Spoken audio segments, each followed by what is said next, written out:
All India Radio presents Morning News.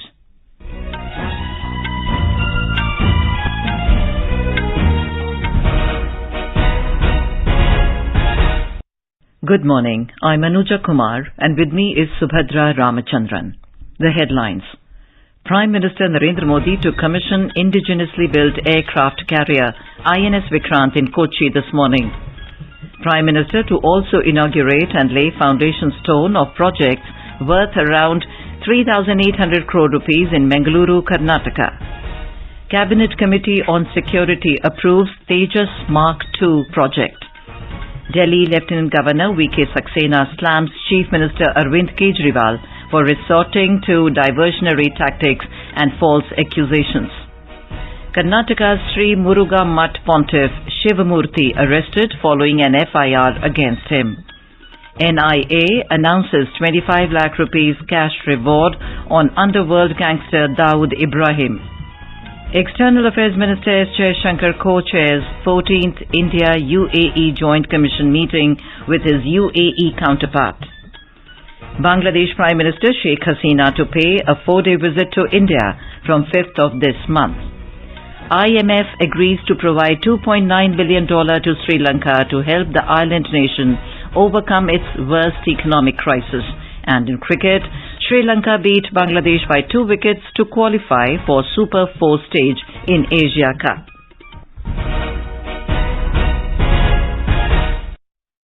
And now the news in detail. Prime Minister Narendra Modi will commission the first indigenously designed and built aircraft carrier INS Vikrant at Cochin Shipyard Limited in Kochi today.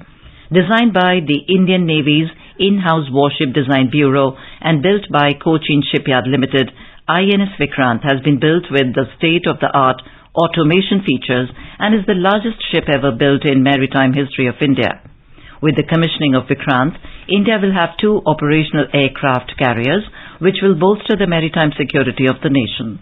During the event, Mr. Modi will also unveil the new naval ensign, Nishan, doing away with the colonial past and befitting the rich Indian maritime heritage. In a tweet, the Prime Minister said that 2nd of September is a landmark day for India's efforts to become Atmanirbhar in the defence sector. More from our Kochi correspondent. The steel behemoth has a displacement of 43,000 tons and is the largest warship ever built in the maritime history of the country. Today, as it joins India's naval fleet, it takes the same name, crest and pennant number R11 of India's first aircraft carrier, INS Vikrant, which played a vital role in the 1971 war. The 262-meter long and 62-meter wide vessel has a maximum designed speed of 28 knots and an endurance of 7,500 nautical miles. The vessel is capable of operating 30 aircraft comprising fighter jets and an assortment of naval helicopters. The deck integration trials of fixed-wing aircraft and the exploitation of the aviation facility complex will be carried out post-commissioning of the ship. Once it becomes fully operational, the country will be able to deploy an aircraft carrier each on both the eastern and western coasts, thus enhancing its maritime capabilities and presence in the Indian Ocean region. Raj Mohan, AR News, Kochi. Thereafter, around 1:30 p.m., the Prime Minister will inaugurate and lay the foundation stone of projects worth around 3,800 crore rupees in Bengaluru, Karnataka. Mr. Modi said he is looking forward to being among the people of Bengaluru.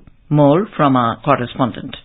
During the visit to Mangaluru, Prime Minister will be laying the foundation stone for the integrated liquid petroleum gas and bulk liquid petroleum oil and lubricant facility at Mangaluru Refinery and Petrochemicals Limited. Foundation will also be laid for the storage tanks and edible oil refinery, bitumen storage and allied facilities. He will later dedicate to the nation BS6 upgradation project and seawater desalination plant of Mangaluru Refinery and Petrochemicals Limited. He will also lay the foundation stone for a fishing harbour at Kulai. Sudhindra, AIR News, Bengaluru. Earlier yesterday evening, the Prime Minister laid the foundation stone and dedicated to the nation various projects of Kochi Metro and Indian Railways worth over 4,500 crore rupees. Mr. Modi inaugurated the Phase 1 extension of the Kochi Metro Rail project from Petta to Essen Junction. The Prime Minister also laid the foundation stone for the redevelopment of 3 railway stations in Kerala: Ernakulam Junction, Ernakulam Town and Kollam. These railway stations will be equipped with state-of-the-art amenities and world-class facilities. Speaking on the occasion, Mr. Modi said the top priority of his government is to ensure basic facilities for every citizen and to build modern infrastructure. The Prime Minister listed various measures taken by the Union government for the people of Kerala. He said people need to work on the resolve to make India a developed nation during Azadi Ka Amrit Kal.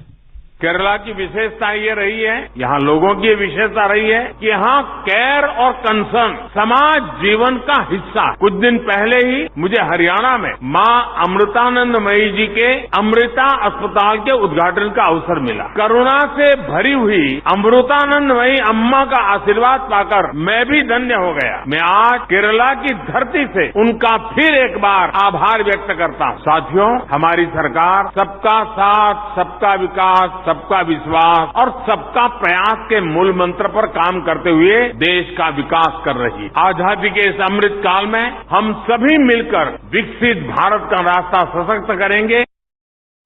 Mr. Modi said 2 lakh Pakka houses have been approved for the poor of Kerala under the Pradhan Mantri Awas Yojana, of which over 1,30,000 houses have been completed.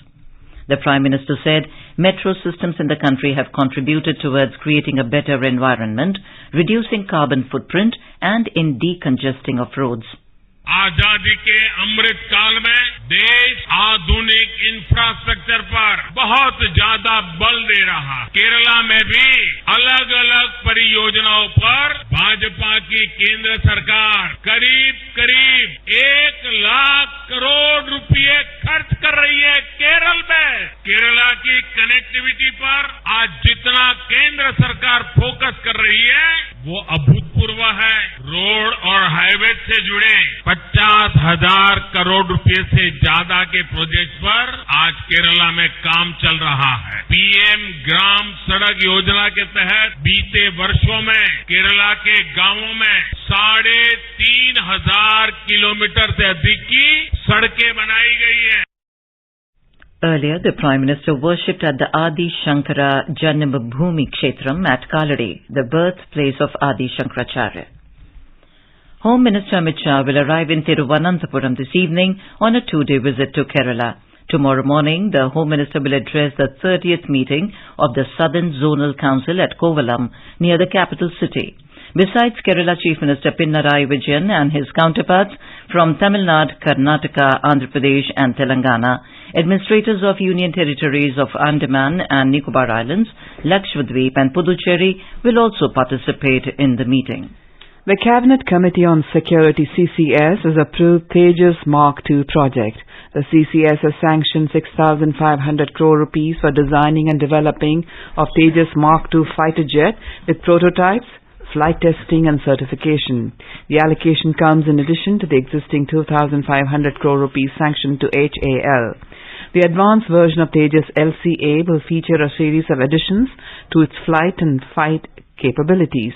Tejas 2.0 will be equipped with more powerful GEF 414 engines in the 98 kilonewton thrust class, which will allow it to extend its flight range and carry additional payload and weapons as compared to the existing version. The payload capacity of the Tejas Mark II jet will be 4 tons as compared to 3 tons of the existing version.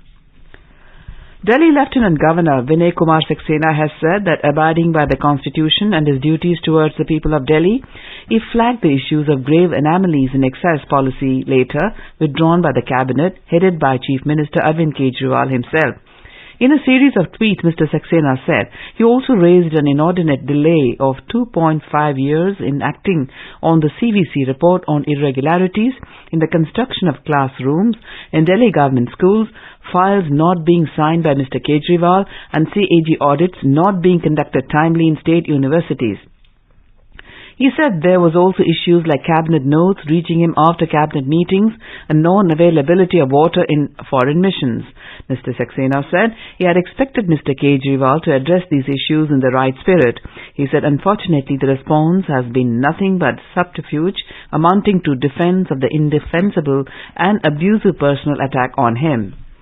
In Karnataka, Chief Pontiff of Muruga Mutt, Shivamurti Muruga Sharanaru, was arrested last night following an FIR against him under POCSO Act. Shivamurti was arrested 6 days after the FIR was lodged under Protection of Children from Sexual Offences Act for sexually assaulting minors. He has been accused of sexually assaulting 2 minor high school girls in a hostel run by his monastery in Chitradurg district. But the police said Shivamurti was taken for a medical examination at the district hospital before arresting him. He was produced before a court late last night which remanded him to a 14-day judicial custody. Subsequently, he was taken to Chitradurg district jail. The National Investigation Agency NIA has announced 25 lakh rupees cash reward on Underworld gangster Dawood Ibrahim. The reward has been announced for giving information about him. The agency also announced a reward of 20 lakh rupees on Dawood's associate Chota Shakil. A bounty of 15 lakh rupees each has been placed for his 3 other aides. The NIA said Dawood Ibrahim and others are working in active collaboration with international terrorist organizations like Lashkar-e-Taiba, Jaish-e-Mohammed and Al-Qaeda.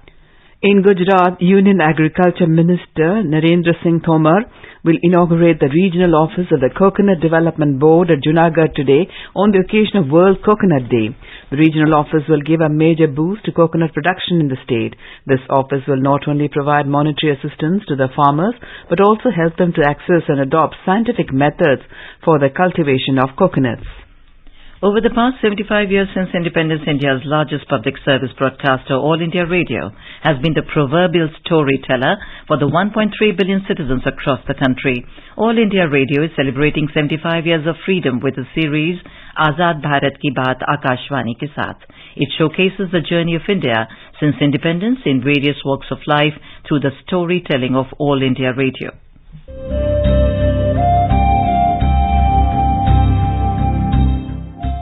आजाद भारत की बात आकाशवाणी के साथ, reliving the journey of India since independence over the last 75 years with All India Radio. From 15th August, the series is being broadcast on All India Radio, 100.1 FM Gold Channel, primetime news bulletins and across all its platforms. Tune in to stay updated with All India Radio.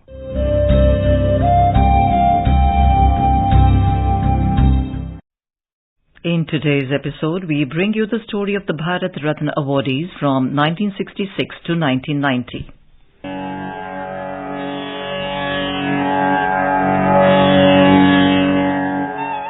The highest civilian award in India is the Bharat Ratna Award, which was instituted in the year 1954. It is awarded for exceptional public service and performance of the highest order in any field of human activity. This award is presented by the President of India. So far, 48 eminent personalities have been honored with the Bharat Ratna. In 1966, Lal Bahadur Shastri, who was the second Prime Minister of India, was conferred on the honor posthumously. In 1971, first woman Prime Minister of the country, Indira Gandhi, was given the award. In 1975, V.V. Giri, trade unionist and former president, was honored with the award. In 1976, the award was conferred upon K. Kamaraj, freedom fighter and former Chief Minister of Tamil Nadu, posthumously. In 1980, Mother Teresa, founder of the Missionaries of Charity, was honored. In 1983, Acharya Vinoba Bhave, social reformer and close associate of Mahatma Gandhi, was awarded posthumously. When they lose contact with nature, जिन राष्ट्रों का परिचय रहा नहीं आसपास की कुदरत के साथ, वो नेशंस क्षीण होते हैं, उनका क्षय होता है, ये इसका अर्थ है। इस वास्ते खेती के साथ, निसर्ग के साथ संबंध रखना अत्यंत आवश्यक है। इस सिलसिले में वेद में एक वाक्य है। वेद के वाक्य का अर्थ यह है कि सृष्टि में होना चाहिए सौंदर्य और समाज में होना चाहिए सौजन्य। In 1987, independence activist Khan Abdul Ghaffar Khan was the first non-citizen to be given the Bharat Ratna Award. In 1988, M.G. Ramachandran, actor and former Chief Minister of Tamil Nadu, was conferred upon the award posthumously. In 1990, Dr. B.R. Ambedkar, the father of the Indian Constitution and social reformer, was awarded posthumously. Dr. Nelson Mandela, leader of the anti-apartheid movement and President of South Africa, was given the award in the same year. Your Royal Highness, distinguished guests, comrades and friends, today all us do, by our presence here and by our celebrations in other parts of our country and the world, confer glory and hope to newborn liberty. Out of the experience of an extraordinary human disaster that lasted too long, must be born a society of which all humanity will be proud. Our daily deeds as ordinary South Africans must produce an actual South African reality.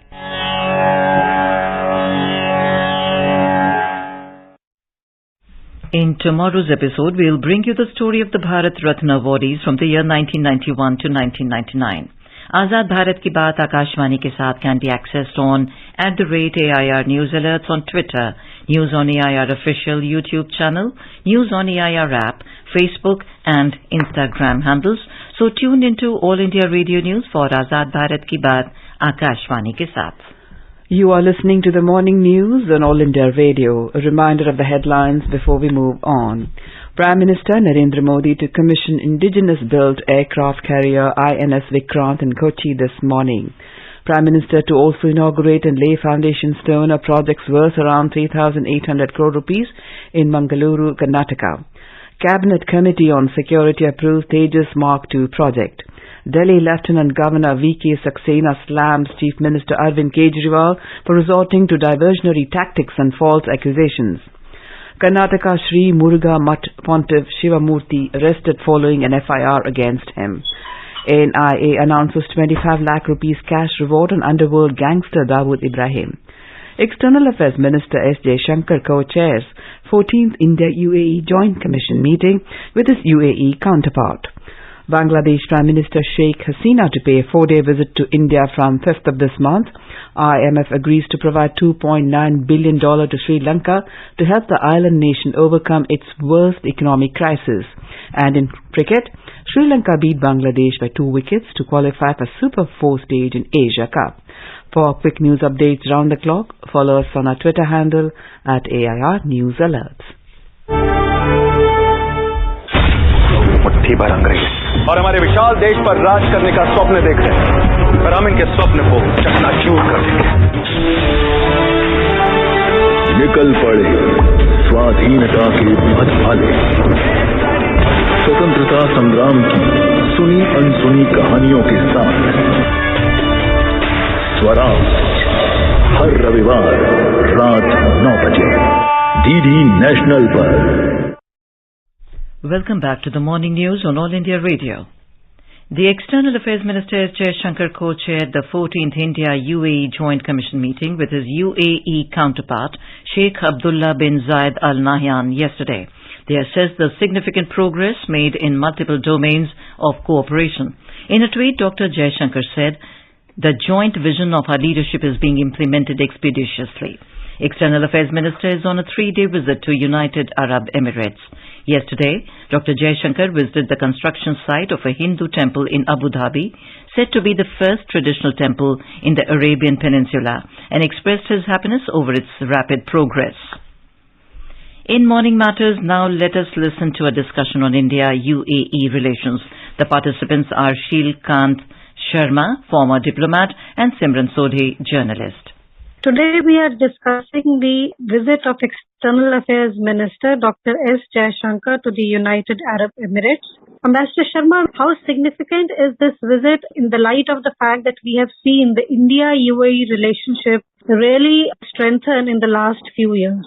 UAE has become one of the most important strategic partners of India in the past few years. The vision statement issued at the virtual meeting between the Prime Minister and the Crown Prince of UAE in February this year actually lays down the sweep of what the two countries have achieved and what they plan to achieve in the coming years. It covers virtually all aspects of bilateral relations for cooperation, and it covers the whole gamut of strategic partnership between India and UAE. UAE is going to invest $2 billion to develop a series of integrated food parks across India, incorporating state-of-the-art technologies which are climate smart, and these technologies will be geared to reduce food waste and spoilage. Now, these investments will help maximize crop yields and in turn help tackle food security. The vision is to raise India-UAE bilateral trade from $60 billion to $100 billion.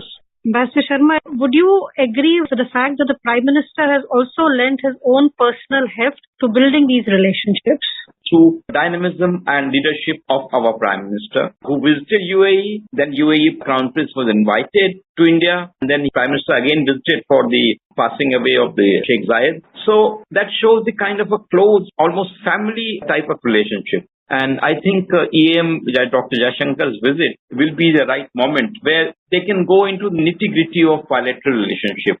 Ambassador Sharma, if we also look at ongoing visits, we see that the External Affairs Minister also toured the under construction Hindu temple in Abu Dhabi, and he said he's glad to see the rapid progress and deeply appreciate the devotion of all involved. How far do you think does this contribute to the fact that the UAE is also now reaching out and it's showing a sign of respect for the fact that there are so many Indians who live there?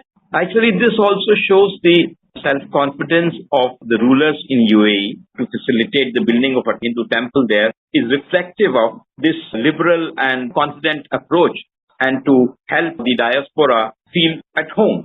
So gone are the days when there was this very narrow perspective which used to somehow the other bedevil relationships. But now the perspective is open and that speaks volumes. And the same ideas like inclusiveness, transparency, plurality, they underpin our approach to cooperation and international relations. Ambassador Sharma, we see that the MEA in a statement with reference to this visit also said that both India and UAE are committed to moving forward in their partnership in diverse areas, including trade, investment, conventional and renewable energy, food security, health, skill development, education, culture, defense, space, consular service, and people-to-people ties.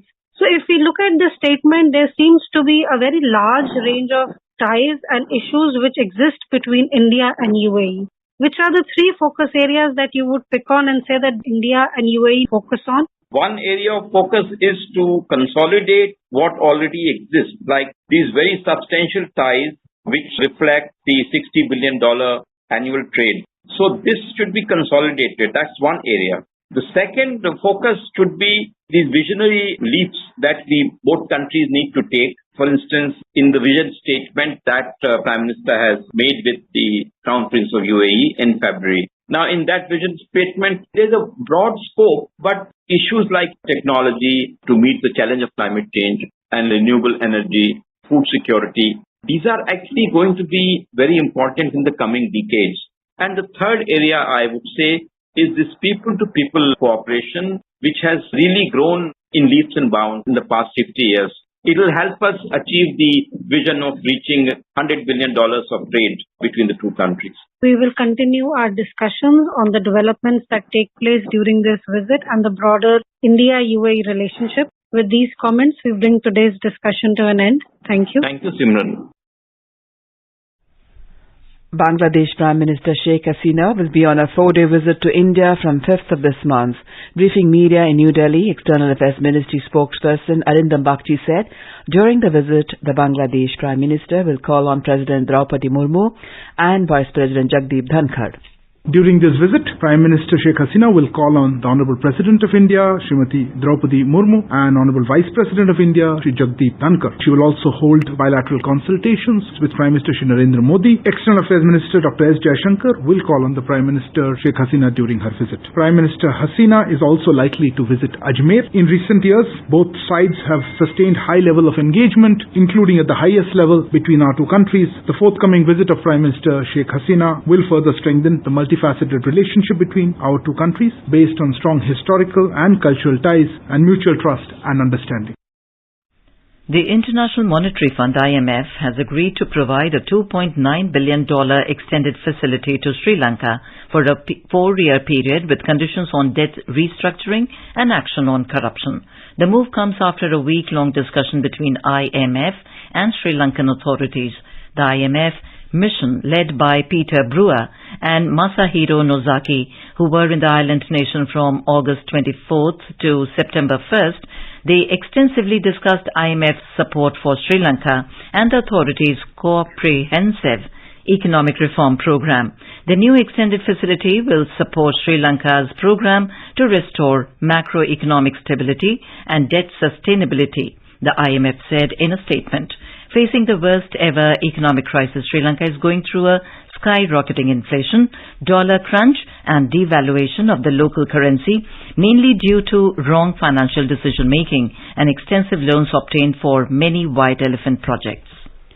In Asia Cup T20 cricket, Sri Lanka defeated Bangladesh by 2 wickets at the Dubai International Cricket Stadium. Chasing a total of 184, Sri Lanka held their nerves to reach the target in 19.2 overs for the loss of 8 wickets against Bangladesh and qualified for the Super Fours at the Asia Cup. Sri Lanka's chase was boosted by opener Kushal Mendis 60 and skipper Dasin Shanaka's 45. Kushal Mendis was adjudged the player of the match. Meanwhile, the do-or-die fixture between Pakistan and Hong Kong in Group A is slated to be held at the Sharjah Cricket Stadium at 7:30 p.m. IST today. In Japan Open Badminton, ace shuttler H.S. Pranoy defeated world number 7 and 2021 world champion Loh Keen Yew 22-20, 21-19 to enter the men's singles quarterfinals. He will take on the World Championships bronze medalist Chao Tin Chen in the quarterfinal. However, Kidambi Srikanth crashed out of the tournament, losing to Japan's Kanta Tsuneyama in a hard-fought match. 10-21, 16-21 in the round of 16 yesterday. Now let us have a look at the weather forecast for today. National capital Delhi will have generally cloudy sky. Minimum temperature was 27 and maximum will be 38 degrees Celsius. Mumbai will have rain or thunder showers would occur towards evening or night. Minimum temperature was 24 degrees Celsius and maximum will be 33 degrees.